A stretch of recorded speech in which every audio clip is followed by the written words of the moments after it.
Dans le silence immaculé de mon bureau, les souvenirs de cette soirée humide de juillet reviennent souvent hanter mes pensées. Cette nuit-là, dans le domaine familial de la Main Line à Philadelphie, j'avais présenté pour la première fois mon compagnon à mes parents.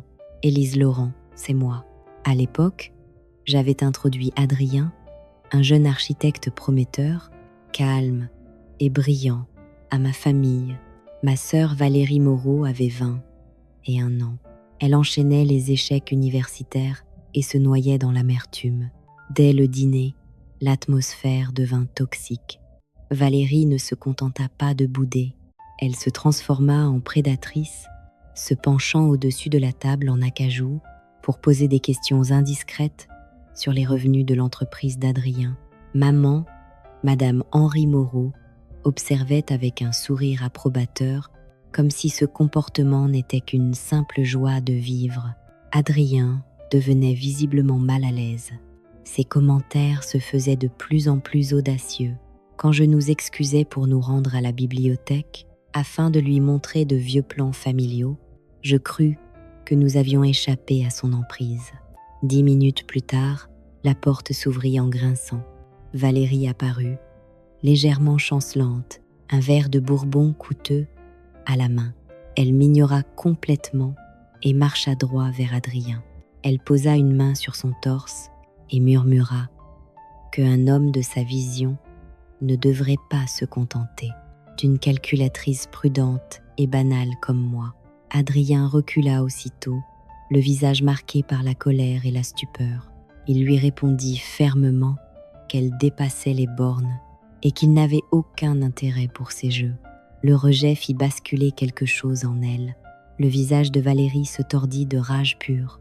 Ses yeux se posèrent sur un lourd vase en céramique posé sur un piédestal.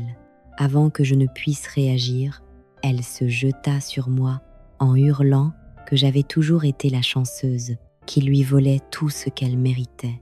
Elle saisit le vase et le balança avec une force terrifiante. Je levai à peine le bras.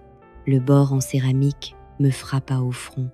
Le monde devint flou dans une brume choquante. Je sentis un liquide chaud couler sur mon chemisier de soie blanche. Adrien protesta avec force et saisit les poignets de Valérie juste avant qu'elle ne frappe à nouveau. Papa, Monsieur Henri Moreau, fit irruption dans la pièce et me trouva effondrée sur le tapis. Au lieu d'appeler les secours, maman se précipita vers Valérie et la berça comme si elle était la victime. Ils affirmèrent que mon attitude froide avait poussé Valérie à bout et que je devrais être reconnaissante qu'elle n'ait pas fait pire. Adrien ne perdit pas de temps à attendre des excuses qui ne viendraient jamais. Il me souleva dans ses bras, ignora les exigences de papa de garder le silence et me conduisit directement aux urgences. Je restai 4 heures sur une chaise en plastique froid, recevant 8 points de suture, tandis qu'Adrien me promettait de ne plus jamais la laisser m'approcher. Cette nuit-là, le lien entre sœurs mourut pour toujours, remplacé par une cicatrice permanente sur mon front et une résolution froide et dure dans mon cœur. Je bloquai son numéro avant même que l'anesthésie locale ne se dissipe. Je laissai derrière moi le manoir de la Main Line et des parents qui avaient choisi une menteuse violente plutôt que leur fille blessée. La vue panoramique de la skyline de Philadelphie depuis mes fenêtres du sol au plafond me rappelle souvent jusqu'où je suis montée depuis cette nuit dans la bibliothèque. Ma vie aujourd'hui est définie par la précision et le contrôle, un contraste saisissant avec l'instabilité émotionnelle chaotique de la famille que j'ai quittée. Adrien et moi avons construit une forteresse de stabilité dans ce Penthouse, remplie de croquis architecturaux et de rapports financiers qui ont du sens. Il n'est plus seulement une étoile montante, il est associé dans son cabinet et je suis devenue la personne que les entreprises appellent quand elles doivent gérer une crise. Nous devions nous concentrer sur notre mariage d'octobre, choisir le linge de table et finaliser le plan de table pour la réception au Union League. Tout était parfait jusqu'à ce que le lien numérique avec mon passé se mette à vibrer sans cesse sur l'îlot de marbre de ma cuisine. Maman commença à envoyer des emails inspirants sur le pouvoir guérisseur de la famille, suivis de messages frénétiques affirmant que Valérie avait changé. Selon elle, Valérie avait trouvé sa vocation dans les arts et cherchait à ouvrir une galerie dans Rittenhouse Square. L'ironie était palpable. Valérie arrivait à peine à gérer un compte en banque, encore moins une entreprise dans l'un des codes postaux les plus chers de la ville. J'ignorais les premiers messages, mais le levier changea quand ma tante Lydia, une femme formidable qui dirige un fonds de private equity et a toujours été mon modèle professionnel, m'invita à déjeuner. Au-dessus de salade au parc, elle mentionna que mes parents l'avaient approchée pour financer la nouvelle entreprise de Valérie. Ils lui avaient dit que nous nous étions réconciliés. Shelby, ils disent que la fête prénuptiale sera la réunion publique officielle. Si la famille soutient Valérie, je pourrais envisager l'investissement. Elle a besoin d'une chance et ta mère insiste sur le fait qu'elle a mûri. Je sentis un nœud froid de fureur se former dans ma poitrine.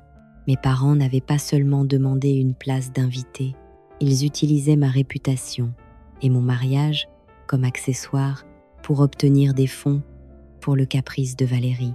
Ils vendaient un mensonge à tante Lydia, sachant que le respect qu'elle avait pour moi était la seule chose qui la ferait ouvrir son carnet de chèques pour quelqu'un d'aussi peu fiable que ma sœur. De retour à la maison, la pression passa de la manipulation subtile aux exigences directes. Un coursier apporta une lourde boîte contenant un voile en dentelle ancienne, un héritage familial que maman m'avait promis depuis que j'étais petite. Sur le couvercle était collé un mot. Ceci appartient à une mariée qui honore les souhaits de sa mère. J'amènerai Valérie à 14h samedi. Ne fais pas de scène devant Lydia. Le message était clair. Mon héritage et ma position familiale dépendaient désormais de mon silence. Adrien me trouva en train de fixer le voile. Sa mâchoire se crispa dans cette ligne familière de colère protectrice. Il me rappela que nous n'avions pas besoin de leur argent ni de leur approbation. Mais je savais que simplement leur interdire l'entrée ne suffirait pas cette fois. Si je fermais simplement les portes, ils me peindraient comme la fille amère et impitoyable aux yeux de tante Lydia et du reste de notre cercle social. Valérie obtiendrait son investissement, mes parents garderaient leur réputation immaculée et je serais la méchante dans leur récit tordu. Je compris alors que la seule façon d'arrêter le cycle était de les laisser entrer directement dans le piège qu'ils m'avaient tendu. Je pris mon téléphone et envoyai une réponse courte et clinique à maman. Le penthouse sera prêt. Assurez-vous que Valérie porte quelque chose de joli pour les photos. Je ne cédais pas. Je m'assurais simplement que, quand le masque finirait par tomber, il y aurait assez de témoins pour qu'il ne puisse jamais être remis en place. 3 jours avant la fête prénuptiale, allèrent dans le vaste domaine de mes parents, à la Main Line, était chargé du parfum de lit coûteux et de désespoir. Papa arpentait son bureau en cerisier, sirotant un scotch, tandis que maman passait en revue la liste des invités sur sa tablette. Ils ne planifiaient pas seulement une fête, ils orchestraient une sorte de fusion d'entreprises. Pour eux, mon mariage avec un homme aussi accompli qu'Adrien était la monnaie sociale ultime, un signal à tout leur cercle que la famille était aussi parfaite que le diamant sur ma bague de fiançailles. Mais Valérie était la fuite dans leur bateau immaculé, une ponction constante sur leurs finances et une tache sur leur réputation qu'ils étaient déterminés à effacer avant le premier toast. Si Shelby coopère juste 3 heures, Lydia signera les premiers papiers d'investissement pour la galerie de Valérie lundi, murmura maman d'une voix froide et calculatrice. Elle ne s'inquiétait pas de mon traumatisme, ni de la cicatrice que Valérie m'avait laissée. Elle s'inquiétait des apparences. Mes parents avaient déjà puisé dans leurs économies de retraite pour couvrir les dettes de cartes de crédit accumulées par Valérie lors de son séjour raté à Los Angeles. Ils voyaient le fonds de tante Lydia comme leur seule issue face à une catastrophe financière imminente. Ils avaient besoin que je sois la grande sœur gracieuse qui avait tourné la page, créant une façade d'unité qui convaincrait Lydia que Valérie était enfin assez stable pour gérer des millions en capital. Papa s'arrêta de marcher et regarda une photo encadrée de nos enfants. Nous devons aussi nous assurer qu'Adrien reste silencieux. C'est une variable imprévisible. S'il évoque cet incident d'il y a 6 ans devant les membres du conseil que nous avons invités, tout le deal s'effondre. Ils avaient passé la semaine à coacher Valérie, lui apprenant à s'habiller avec un luxe discret et lui fournissant un script d'excuses humbles, conçu pour sembler sincère, sans aucune prise de responsabilité. Pour eux, la vérité était un risque à gérer, et j'étais l'actif principal qu'ils comptaient exploiter au bénéfice de leur enfant préféré, le plus instable. Pendant ce temps, dans le silence de Montpentouse, Adrien et moi menions notre propre enquête. Nous n'étions pas des proies faciles attendant une réconciliation forcée. En tant qu'analyste des risques, je savais que chaque fraude laisse une trace et la nouvelle vie de Valérie ne faisait pas exception. Adrien avait utilisé ses contacts dans le monde de l'architecture pour vérifier le bail que Valérie prétendait avoir obtenu pour sa galerie. Il s'avéra que ce n'était qu'un faux document d'intention de location qu'elle avait utilisé pour soutirer plus d'argent à nos parents. Elle n'avait pas changé du tout, elle était simplement devenue meilleure dans l'arnaque, et mes parents étaient si aveuglés par leur désir de sauver les apparences qu'ils étaient devenus participants volontaires à son dernier stratagème. Je passais la soirée du jeudi à installer un projecteur haute définition dans mon salon, caché derrière un arrangement floral d'orchidées blanches. Mes demoiselles d'honneur pensaient que je préparais simplement un diaporama surprise sur Adrien et moi, mais le dossier sur mon disque dur crypté s'intitulait « Audit familial ». J'avais collecté chaque chèque sans provision que Valérie m'avait jamais fait, chaque message vocal menaçant qu'elle avait laissé dans ses crises d'ivresse au fil des ans, et surtout, un enregistrement récent où elle se vantait, auprès d'une amie, de comment elle allait saigner Élise une fois revenue dans mes bonnes grâces.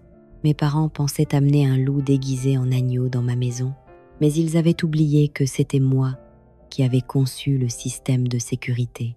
La scène était prête et, pour la première fois en 6 ans, je ressentais une clarté glaçante sur la façon exacte dont cette pièce allait se terminer. Le samedi matin arriva avec une fraîcheur automnale vive qui semblait vibrer contre les parois de verre de Montpentouse. À midi, le salon était transformé en vision d'élégance discrète, rempli du parfum de traiteur haut de gamme et du bourdonnement doux de l'élite de Philadelphie. Mes demoiselles d'honneur, vêtues de tons champagne coordonnés, se déplaçaient gracieusement parmi les invités, offrant des flûtes de vin pétillants millésimés. Tante Lydia était déjà là, tenant court près du piano à queue et discutant d'un récent mouvement de marché avec 2 de ses analystes seniors. Je me tenais près du balcon, lissant le tissu de ma robe de soie blanche, me sentant moins comme une mariée et plus comme un général attendant la première charge. Adrien croisa mon regard depuis l'autre bout de la pièce et me fit un signe discret de tête. Il était mon partenaire silencieux dans ce jeu à hauts enjeux de vérité. Le carillon lourd de l'ascenseur annonça l'arrivée des derniers invités. Quand les portes s'ouvrirent, un silence parcourut la pièce. Maman sortit la première, portant un manteau qui coûtait plus que le loyer annuel de la plupart des gens, suivi de près par papa, qui semblait rôder dans son rôle de patriarche bienveillant. Mais c'était la femme entre eux qui attirait tous les regards. Valérie avait subi une transformation totale, disparue, la fille échevelée et instable d'il y a 6 ans.